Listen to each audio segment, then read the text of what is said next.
전능하신 하나님, 온 땅을 푸르게 채우시고 만물의 생명을 주신 주님의 신비를 찬양합니다. 오늘도 새벽을 깨워 새날을 맞이하게 하시니 더욱 감사합니다. 어느덧 6월에 본격적인 무더위가 시작됩니다. 쏟아지는 뜨거운 태양빛과 열기 속에서도 우리에게 지치지 않는 영적인 새 힘을 공급하여 주실 줄 믿습니다. 성도들의 육신이 상하지 않도록 건강을 지켜주시고 그 신앙은 주님을 향해 더욱 뜨겁게 타오르게 하여 주시옵소서. 오늘도 완전하신 손길로 우리의 삶을 인도하시니 우리에게 부족함이 없음을 고백합니다. 선물과도 같은 눈부신 6월의 하루를 오직 감사와 기쁨으로 살아내게 하시고 우리에게 성령의 능력을 풍성히 부어 주시옵소서. 역사를 주관하시고 이 땅의 모든 권세를 다스리시는 하나님, 특별히 어제는 이 민족과 지역사회를 섬길 일꾼들을 세우는 6.3 지방선거가 있었습니다. 선거의 모든 과정이 끝나고 그 결과가 나오는 이 시점에 선거 기간 동안 의견과 입장 차이로 대립하고 갈라졌던 국민의 마음을 주님께서 하나로 묶어 주시기를 기도합니다. 선택받은 당선자들은 자신의 권위나 권한을 내세우기 전에 공동체를 먼저 생각하는 지혜와 총명함을 갖게 하시고 당파적 이익을 넘어 국민의 안전과 행복을 최우선으로 여기며 솔선수범하는 겸손한 청지기가 되게 하여 주시옵소서. 또한 상심하고 있는 이들에게는 하늘의 위로를 내려 주시옵소서. 온 국민이 반목과 질서를 넘어 대화와 이해 속에서 지역사회의 화합과 발전을 향해 한마음으로 전진하는 성숙한 민족이 되게 하여 주시옵소서. 가정을 이루시고 온 세계를 공의로 돌보시는 주님, 호국 보훈의 달 6월을 보내며 이 나라 대한민국을 생각합니다. 암흑 같았던 시절 이 땅의 자유와 평화를 지켜내기 위해 자신의 고귀한 생명을 아낌없이 바친 순구 소녀들의 숭고한 피와 희생을 우리가 절대로 잊지 않게 하여 주시옵소서. 그 희생의 단단한 터전 위에 오늘 우리가 평안히 예배드리고 삶을 누리고 있음을 기억하며 여전히 영광스러운 상흔과 상처로 눈물을 흘리는 유가족들의 슬픔을 주님의 따뜻한 품으로 안위하여 주시옵소서. 우리 사회가 그들의 헌신을 귀하게 여기고 배려하며 나아가 이 땅에 소외되고 연약한 나그네들을 아낌없이 환대하고 보듬는 포근한 터전이 되게 하여 주시옵소서. 하나님, 여전히 차가운 대립과 긴장으로 신음하고 있는 분단된 남과 북의 땅을 불쌍히 여겨 주시옵소서. 인간의 이념과 무력의 위협이 가득한 북한 땅에 하나님의 공의로 통치가 임하기를 원합니다. 오랫동안 닫혀 있었던 불신의 장벽이 허물어지게 하시고 화해와 평화의 길들이 새롭게 열리게 하여 주시옵소서. 무엇보다도 북녘 땅의 메마른 대지 위에 하늘문을 여시어 복음의 단비를 내려주시고 모진 탄압 속에서도 눈물로 신앙을 지켜내고 있는 북한 동포들과 기자교회 성도들을 주님의 강한 팔로 보호하여 주시옵소서. 사랑의 주님, 우리 소망교회가 차갑게 식어가는 이 세상 속에서 주님의 빛과 온기를 전하며 세상을 하나님 나라로 변화시키는 일에 귀하게 쓰임받기를 원합니다. 우리가 배타적인 마음이나 이기적인 생각을 갖지 않게 하시고 주님의 손을 붙잡고자 인생의 마지막 선택이라는 심정으로 교회를 찾아오는 모든 새가족의 낯선 마음을 따뜻하게 녹이는 환대하는 교회가 되게 하여 주시옵소서. 치유와 회복을 베푸시는 주님, 우리 가운데 질병과 고통으로 연약해진 환우들이 참으로 많습니다. 내 앞길 멀고 험해도 나 주만 따라가겠다라고 고백하며 근심 걱정의 무거운 짐을 십자가 앞에 내려놓고 부르짖는 성도들의 기도를 들어 주시옵소서. 치료하는 광선을 바라시겠다는 약속을 붙잡고 병상에서 간절히 눈물 흘리는 성도들에게 깨끗한 혈액이 온몸에 원활히 순환되며 망가진 세포와 몸의 기능들이 예수님의 이름으로 다시 살아나는 온전한 치유의 역사를 허락하여 주시옵소서. 오늘 뇌종양 감마 나이프 치료를 받는 권사님을 위해 기도합니다.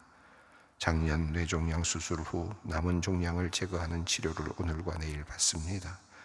치료 내내 2시간 반 이상 기계 안에 고정되어 있어야 하는 두려움과 긴장을 주님의 평안으로 다스려 주시고, 치료가 온전히 효과를 발휘하여 종양이 깨끗이 제거되게 하여 주시옵소서. 늘 말씀과 기도로 삶을 살아온 권사님의 믿음의 길을 주님께서 기쁘게 받으시는 줄 아오니, 이번 치료를 끝으로 온전한 완전한 회복의 은혜를 허락하여 주시옵소서. 이제 마음을 열고 하나님의 생명 말씀 앞으로 나아갑니다. 오늘 주시는 이사야서의 말씀처럼 폭풍을 막으시는 피난처요, 마른 땅에 폭양을 가리는 그늘이 되시는 주님을 온전히 바라보게 하여 주시옵소서. 우리의 모든 수치를 제하시고 모든 눈물을 닦아주시는 구원의 하나님을 기뻐하며 찬양하는 시간 되기 원합니다.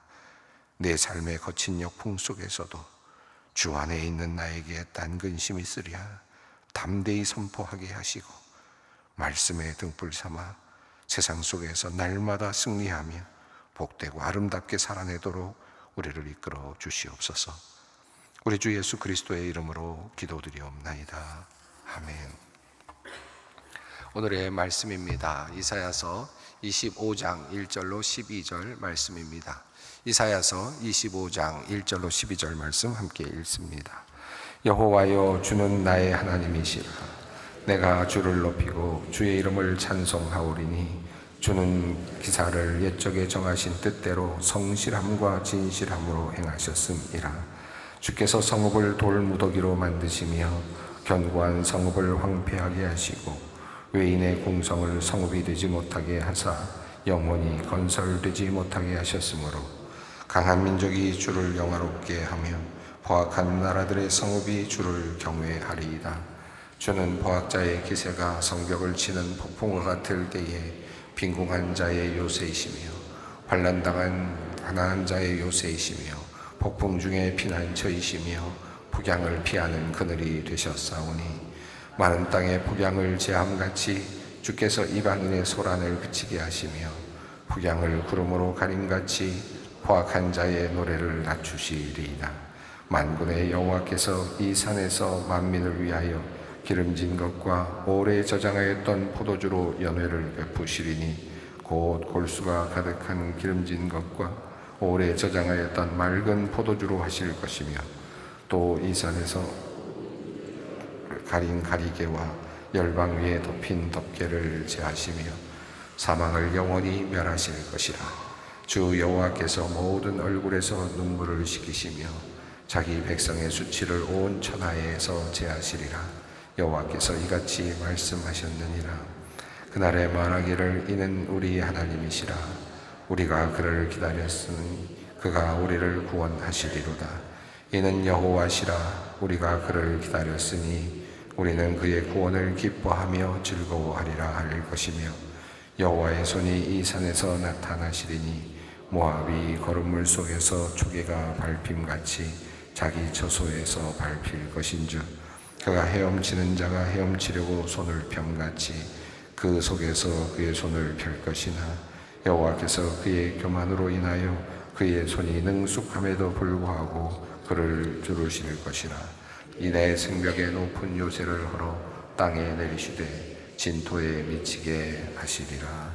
아멘. 이사야서 24장에서 이제 온 땅의 멸망, 하나님의 심판에 대한 내용을 우리가 함께 읽었습니다. 온 땅이 완전히 공허하게 되는 그런 하나님의 종말적 심판이라고 할 수 있겠습니다. 지금 이 내용은 앞에 있었던 그 역사의 아주 자잘한 흐름들과 비교해 본다면 아주 굉장히 강력한 그 마지막 하나의 때에 대한 하나님의 그 예언의 말씀이라고 할 수 있겠습니다. 이 이사야서 25장은 이제 그 모든 것이 끝나고, 다시 말하면 앞에 있었던 24장의 내용을 한마디로 이렇게 정리할 수 있겠죠. 지구의 종말, 이 우주의 종말과 같은 그런 이 세상성의 모든 종말이라고 할 수 있겠습니다. 혹은 우리 개인의 삶으로 따지면 나의 존재의 종말, 죽음이라고도 할 수 있겠죠. 이 모든 것이 다 끝나는 순간, 자, 그 순간에 대한 이야기입니다. 그 다음에 어떻게 되는가라고 하는 이제 그런 내용인데, 모든 역사가 끝나고 지구가 종말을 맞고 또는 온 우주가 이제 종말을 맞은 그 다음에, 그럼에도 불구하고 하나님께서는 남은 자들에 대한 이야기를 말씀하시지 않았습니까? 그 남은 자들은 도대체 누구일까요? 이 말씀을 이사야서 25장을 읽으면서 먼저 이 말씀을 먼저 한번 읽는 것이 좋을 것 같습니다. 요한계시록에 있는 말씀인데요, 21장 1절과 2절을 함께 읽겠습니다. 함께 읽습니다. 또 내가 새 하늘과 새 땅을 보니 처음 하늘과 처음 땅이 없어졌고 바다도 다시 있지 않더라. 또 내가 보매 거룩한 성 새 예루살렘이 하나님께로부터 하늘에서 내려오니 그 준비한 것이 신부가 남편을 위하여 단장한 것 같더라. 예, 모든 것이 끝나고 온 세상이 다 사라지고 그리고 나서 새 하늘과 새 땅이 도래하는 장면이 요한계시록에 나옵니다. 이사야서 24장과 25장 사이에 아마 이 말씀이 들어가야 될 것 같다는 생각이 들었습니다. 완전히 모든 것이 다 끝나고 그리고 새 하늘과 새 땅이 하늘로부터 내려오는 그와 같은 경험. 자, 그리고 나서 이제 모든 것이 다 사라진 상태에서요, 그리고 나서 나만 홀로 남은, 내가 구원받았구나, 나는 살아남았네, 나는 여기에 있구나 라고 하는 경험, 바로 그 경험을 지금 이 이사야서 25장 1절이 이야기하고 있습니다. 막 모든 것이 다 끝났습니다. 완전히 다 멸망했습니다. 자, 그런데 나 홀로 지금 남아있는 듯한, 아니 물론 남은 자들이 있겠죠. 그렇지만 내가 살아남았다는 사실이 너무 신기하겠죠. 그런 상태에서 지금 구원받은 자로서의 느낌을 노래하고 있는 것이 1절 말씀으로 이해할 수 있겠습니다. 한번 읽어보겠습니다. 여호와여, 주는 나의 하나님이시라. 내가 주를 높이고 주의 이름을 찬송하리니 주는 기사를 옛적에 정하신 뜻대로 성실함과 진실함으로 행하셨음이라. 예. 그때 만약에 나 혼자 살아남아 있다, 내가 구원받았구나 라는 그런 순간, 그것을 느끼게 되는 순간 여러분의 감동은 어떠하겠습니까? 주는 나의 하나님이시라. 여기서 나라고 하는 개인적인 표현이 나오죠. 이 단수형으로 개인적인 표현이 나옵니다. 나의 하나님, 주님은 나의 하나님이시다. 내가 주를 높이겠다. 이제 나의 하나님으로서 하나님께 지금 예배를 드립니다. 그렇게 남겨진 자는 어떤 사람일까요? 1절은 그 두 가지를 암시하고 있습니다. 하나님이 성실하시다는 사실을 믿었던 사람, 그리고 하나님은 진실하시다라는 사실을 믿었던 사람. 하나님은 진실하시다, 하나님은 성실하시다, 절대로 약속을 변치 않으신다, 하나님은 절대로 말을 바꾸지 않으신다, 그 믿음을 가지고 끝까지 견뎌냈던 사람, 그 사람이 남은 자로 지금 표현되고 있습니다. 그는 이제 나의 하나님을 높입니다. 하나님이 나를 구원하셨다라는 기쁨 속에 있습니다. 자, 그러면서 그 노래가 이어집니다. 2절입니다. 주께서 성읍을 돌무더기로 만드시며 견고한 성읍을 황폐하게 하시며 외인의 궁성을 성읍이 되지 못하게 하사 영원히 건설되지 못하게 하셨으므로. 자, 여기서 지금 모든 성읍들, 인간의 문명들도 포함되겠고요, 견고했던 성읍들, 아주 그렇게 의리여리하게 보였던 모든 세상의 것들, 이 모든 것들, 또 이 궁성들이 모두 성읍이 온전하게 이루어지지 못하게 하셨다, 영원히 건설되지 못하게 하셨다. 자, 이 말씀은 어떤 의미일까요? 하나님은 인간이 세상에서 스스로 만든 이 세상이, 인간 스스로가 스스로 만들어가는 세상이 완성되지 못하게 하셨다라는 고백입니다. 인간 스스로가 만들어가는 이 세상이, 하나님은 이 세상을 완성시키지 못하도록 하셨다, 결국은 완성되지 못하게 하셨다, 이 고백입니다. 이 고백이 하나님께 향하여 지금 구원받은 자가 노래하는 노래입니다. 자, 그리고 이어지는 내용입니다. 3절입니다. 강한 민족이 주를 영화롭게 하며 포악한 나라들의 성읍이 주를 경외하리이다.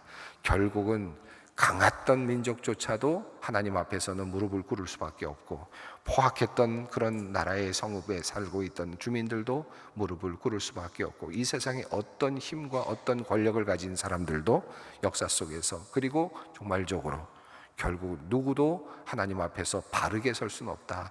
무릎을 꿇고 그리고 영화롭게 하며 그분께 경외를 올릴 수밖에, 두려움 속에서 하나님을 바라볼 수밖에 없을 것이다.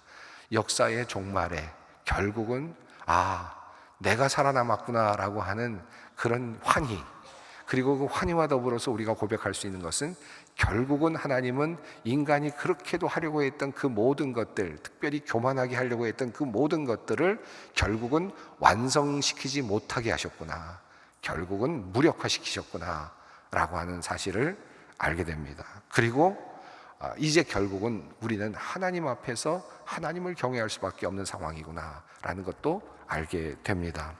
자, 4절 말씀은 이제 조금 더 구체적으로 과거 또는 인간의 삶의 현장에서 느낄 수 있었던 그런 하나의 사건을 이렇게 가져오면서 하나님에 대한 묘사를 다시 한번 합니다. 4절 말씀 있습니다. 주는 포악자의 기세가 성벽을 치는 폭풍과 같을 때에 빈궁한 자의 요새시며 환난당한 가난한 자의 요새이시며 폭풍 중에 피난처이시며 폭양을 피하는 그늘이 되셨사오니.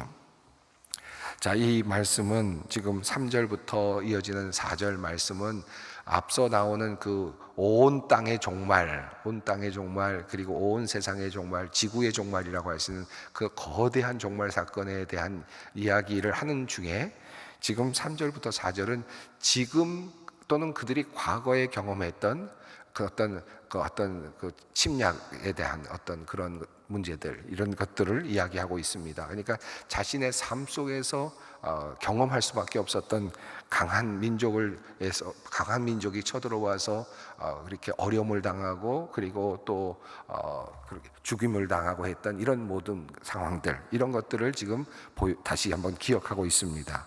포악자의 기세가 성벽을 치는 폭풍과 같을 때에, 이 말씀은 예루살렘 성 앞에 와서 지금 큰 군대들이 와서 그 기세를 가지고 그 예루살렘 성벽을 무너뜨리려고 했던 그들의 삶의 자리, 과거의 그 자리, 그들의 현실적 자리입니다.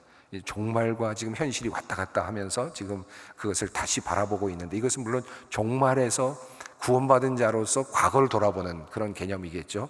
여기서 지금 포악자의 기세가, 내가 살아있는 동안에 포악자의 기세가 그렇게 강력할 때에, 그럴 때 하나님은 빈궁한 자의 요새이셨고, 환난당한 가난한 자의 요새이셨고, 폭풍 중에 피난처셨고, 폭양 중에 뜨거운 그런 햇볕 아래에서 피하는 그늘이 되셨다.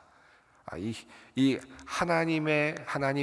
종말적 하나님에 대한, 종말적 하나님의 승리에 대한 이야기가 다시 현실로 돌아와서 그 현실을 다시 그 미래를 바라보면서, 하지만 하나님의 그 종말적인 사건을 다시 바라보면서 나의 현실로 다시 돌아오는, 또는 지금 여기서는 이 미래의 그 구원받은 자로서의 현실이라면 과거에 자기가 어려웠던 때를 다시 바라보면서 고백하는 이런 모습이죠. 자, 5절 말씀을 읽습니다. 마른 땅에 폭양을 제함같이 주께서 이방인의 소란을 그치게 하시며 폭양을 구름으로 가림같이 포악한 자의 노래를 낮추시리이다. 자, 하나님 앞에 새 하늘과 새 땅, 하나님께서 주시는 새 하늘과 새 땅을 바라보게 되고, 내가 구원받은 자구나, 내가 하나님의 구원을 노래하리라 하면서 기쁨으로 노래하는 그때 하나님께 우리는 무슨 고백을 하겠습니까? 인간의 모든 것들, 세상의 모든 힘들이 결국은 하나님의 그 은혜 안에서, 모든 하나님의 뜻 안에서 이루어졌습니다 라고 하는 것을 알게 되고, 그리고 결국 인간이 하려던 모든 것들은 결국은 멈추어 서고 말았습니다 라고 하는 고백을 하게 되고, 그러면서 그 과거에 있었던 모든 것들을 감사함으로 지금 받을 수 있겠죠. 자, 그리고 나서 지금 6절부터는 이제 조금 톤이 바뀌면서 만군의 여호와께서 이 산에서 만민을 위하여 이제 내가 구원받았다라고 하는 사실을 넘어서서 이제 둘러보는 의미가 있겠습니다. 나뿐만 아니라 이 모든 민족에게 이 하나님의 놀라운 은혜가 지금 미쳐 있구나, 하나님의 놀라운 은혜가 지금 이렇게 드러나 있구나라는 것을 깨닫는, 그리고 고백하는 내용입니다. 이 6절부터의 내용은 예수 그리스도의 사역과 성령의 역사와 그리고 장차 있을 마지막 하나님의 심판과 하나님의 위로와 회복, 이 모든 내용들이 아주 압축적으로 들어가 있다고 볼 수 있겠습니다. 6절 말씀 읽습니다. 만군의 여호와께서 이 산에서 만민을 위하여 기름진 것과 오래 저장하였던 포도주로 연회를 베푸시리니 곧 골수가 가득한 기름진 것과 오래 저장하였던 맑은 포도주로 하실 것이며, 여기 보면 만군의 여호와께서 이 산에서라는 이 말이 지금 하나님께서 그 산, 그 하나님의 정하신 그 산입니다. 그 산에서 만민을 위하여, 이제는 예루살렘 거민만이 아니라 모든 인류를 위하여 기름진 것과 오래 저장하였던 포도주. 여기서는 약간의 언어 유희가 있습니다. 기름진 것은 쉐마님, 그리고 오래 저장하였던 포도주는 쉐마림입니다. 히브리어로 그렇게 이렇게 되어 있는데, 이 부분은 언어적인 유의도 있지만 아주 깊은 뜻이 이 안에 담겨 있죠. 우선 기름진 것라고 되어 있습니다. 여기 또 뒤에는 곧 골수가 가득한 기름진 것이라고 해서 조금 더 분명하게 그 기름진 것의 의미를 또 분명하게 밝히고 있습니다. 여러분, 이 골수가 가득한 기름진 것, 이것은 무슨 의미겠습니까? 물론 풍요롭다라는 의미이겠고, 이것은 골수가 가득했다는 말은 콜레스테롤인데, 콜레스테롤이 많은 그런 지방일 텐데, 옛날 사람들은 콜레스테롤이 좀 적었으니까 이걸 먹어야 된다, 그런 의미로 받아들여야 될까요? 저는 이 말씀은 굉장히 중요한 의미가 있다고 생각합니다. 구약에 나오는 제사 중에서 이 기름진 골수로 하나님께 드리는 제사가 있습니다. 그 제사는 화목제사입니다. 다시 말하면 이 골수로 기름진 것이라고 하는 것은 지금 화목제사가 온전하게 드려지는 지금 상태를 보여주고 있습니다. 또 오래 저장하였던 포도주라고 하는 이 표현, 여러분 예수 그리스도의 보혈, 여러분 기억하시지 않습니까? 이 예수 그리스도의 보혈이 뭡니까? 우리가 예수님께서 마지막에 십자가에 달리시기 전에 떡을 드시고 포도주를 드신 후에, 그리고 잔을 드신 후에 그것을 제자들에게 나누어 주시면서 이것은 내가 너희에게 주는 나의 보혈이다, 피다 라고 이렇게 말씀하셨죠. 포도주가 바로 누구냐, 무엇이냐? 예수 그리스도의 보혈이죠. 그것도 오래 저장하여 두었던, 인류를 위해서 구원하시기 위해서 오랫동안 담가 두셨던, 그리고 준비해 주셨던 그 바로 보혈.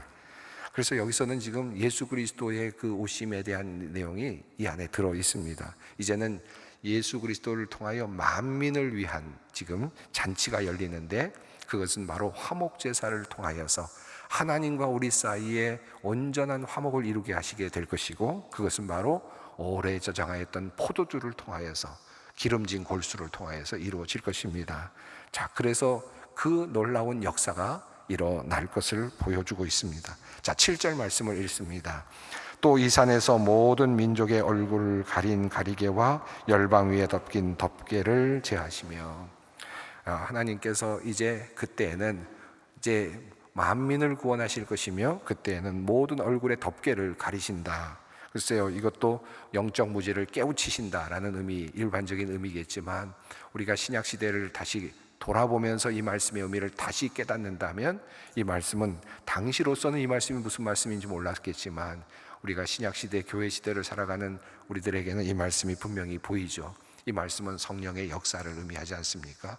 우리의 볼 수 없었던 눈을 열어주시고, 그것을 통해서 덮개가 열리고 하나님을 볼 수 있게 하시고, 하나님의 뜻을 다시 밝게 하시고, 그리고 그 뜻이 내 안에 새겨지게 하시는 역사가 나타납니다.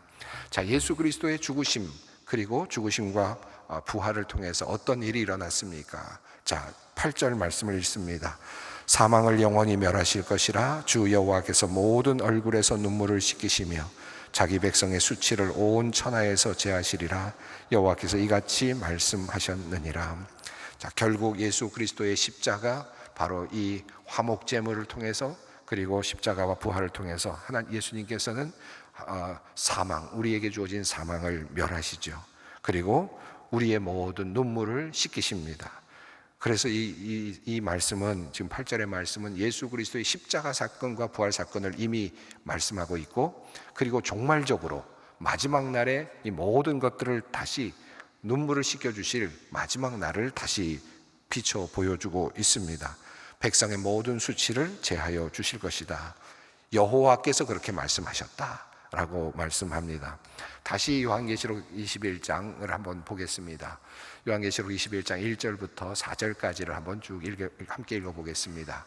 또 내가 새 하늘과 새 땅을 보니 처음 하늘과 처음 땅이 없어졌고 바다도 다시 있지 않더라. 또 내가 봄에 거룩한 성 새 예루살렘이 하나님께로부터 하늘에서 내려오니 그 준비한 것이 신부가 남편을 위하여 단장한 것 같더라. 내가 들으니 보좌에서 큰 음성이 나서 이르되 보라, 하나님의 장막이 사람들과 함께 있음에 하나님이 그들과 함께 계시리니 그들은 하나님의 백성이 되고 하나님은 친히 그들과 함께 계셔서 모든 눈물을 그 눈에서 닦아주시니 다시는 사망이 없고 애통하는 것이나 곡하는 것이나 아픈 것이 다시 있지 아니하리니 처음 것들이 다 지나갔음이러라. 아멘. 예, 오늘 이사야서 25장 8절의 말씀은 바로 이 요한계시록의 마지막 그 때에 대한 계시적 말씀과 맞닿아 있음을 확인할 수 있습니다. 그러니까 이 이사야는 지금 오랜 후의 역사적 종말까지도 내다보면서 지금 하나님의 말씀을 그대로 지금 전하고 있습니다. 자, 9절부터의 말씀입니다. 그러면 이제 나의 하나님이라고 하는 고백에서 이제는 구원받은 자들의 우리의 하나님의 고백이 이제 나옵니다. 9절 말씀을 읽습니다. 그날에 말하기를 이는 우리의 하나님이시라. 우리가 그를 기다렸으니 그가 우리를 구원하시리로다. 이는 여호와시라. 우리가 그를 기다렸으니 우리는 그의 구원을 기뻐하며 즐거워하리라 할 것이며. 자, 여기 이제는 우리의 구원자, 우리를 구원하셨다라고 하는 내용이 나옵니다. 10절 말씀 읽습니다. 여호와의 손이 이 산에서 나타나시리니 모압이 거름물 속에서 초계가 밟힌같이 자기 처소에서 밟힐 것인즉. 이 역사의 종말 이야기를 하면서 갑자기 모압에 대한 이야기가 나왔는데, 여기서 모압은 교만의 상징으로서 표현된 하나의 이미지입니다. 16장 6절에서 이사야서 16장 6절에서 이미 우리가 이런 표현이 나옵니다. 우리가 모압의 교만을 들었나니 심히 교만하도다 라는 표현이 나옵니다. 그래서 여기서 모압은 교만한 자를 의미합니다. 교만한 자는 어떻게 됩니까? 지금 구원받은 자들은 우리가 하나님의 구원, 우리를 구원하셨다라고 노래하고 있는데, 교만했던 자들은 지금 어떻게 되어 있습니까? 거름물 속에서 초계가 밟힌 같이 그 처소에서 밟힐 것이다. 손으로 하나님께서 그를 물속으로 집어넣으신다는 뜻입니다. 11절입니다. 그가 헤엄치는 자가 헤엄치려고 손을 펴같이 그 속에서 그의 손을 펼 것이나 여호와께서 그의 교만으로 인하여 손이 능숙함에도 불구하고 그를 누르실 것이라. 여러분, 물 위에서 아주 열심히 수영을 잘하는 사람이 열심히 수영을 한다고 한번 생각해 보십시오.